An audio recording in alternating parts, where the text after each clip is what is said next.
Hi, I'm Jim Kellett. Join us as we take a look at the people, personalities, activities, and destinations of Colorado, right here on Colorado Outdoors.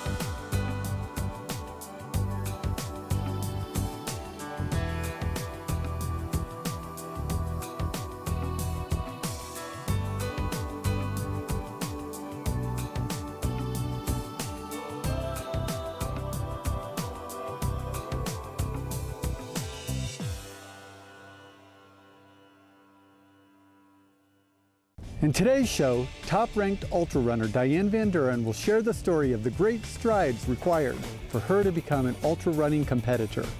We'll look at some of the gear that will keep you comfortable on the trail, and we'll talk to some running clubs that can help you get started in the sport.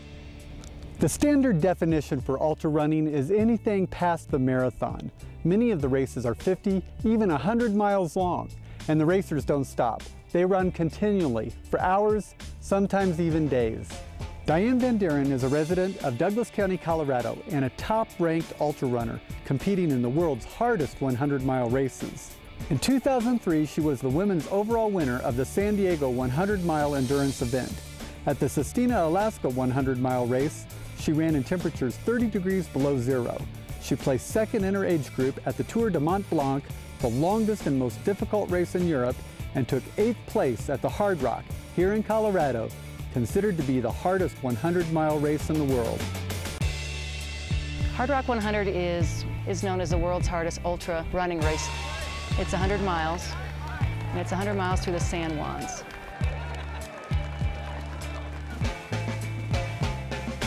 This is where we get to test everything we've put together, all of our training, all of our time, all of our effort, and see if we can put it all together on the days of the race. And what we'll be doing is testing ourselves against not just the elevation, but the altitude. And really and truly, to do a race like this for me, I mean, everybody's different, but for me, I don't think about the whole 100 miles. If you think about 100 miles, that to me is just way too overwhelming. And what I do is I break the race down. And I think of more of the race in either 10 or 15 or 20 mile increments. What I think about is I got a job to do. I just got to put one foot in front of the other. I got to keep moving. I got to just think about eating and drinking and keeping my body in balance, and also pacing. So when you're running through a race like this, what goes through my mind?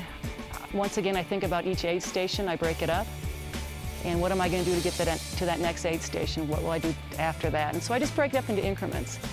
But as that sun goes down, it starts to get dark, then you're starting to think, you're starting to kind of gear a little differently. Because during the daytime, you can move faster, you can see ahead farther, I mean, your vision, there's a lot of things that come into play that are different. Your body's more relaxed. And as you go through the night, you tend to tighten up probably a little bit because you are a little bit more tense about your footing and where you are. And in this race, in this case, there are some drop-offs, and you're gonna have to be alert at all times. So there really isn't a time to get tired. I mean, you might get sleepy and kind of quiet and things like that.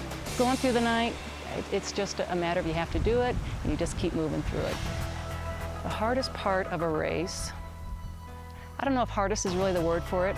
I truly believe if you don't have a passion to do this, if hard is a word that you're thinking, then really this isn't something you should be doing, because it really should be a passion. A lot of these people that are here running just enjoy being in the outdoors. We enjoy being in a group. We love pushing our bodies to the elements, above and beyond.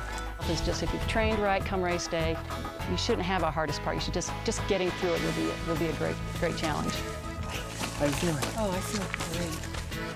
I had the opportunity to run a 100-mile race on the Iditarod Trail in February.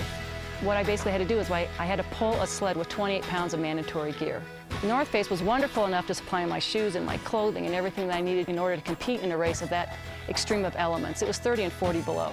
You know, you cannot do this type of racing if you don't have the proper gear.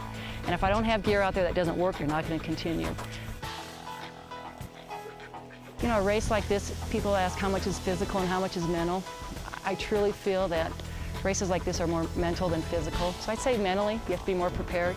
That probably takes more of a beating, is pushing yourself, having your confidence, being able to perform, and being in the zone. I talk a lot about being in the zone or flowing, where you can be out there and almost be subconscious and just keeping yourself moving. And how do you get to that state? You go through an extreme amount of variations through the course. And so really to explain it to somebody, it is hard.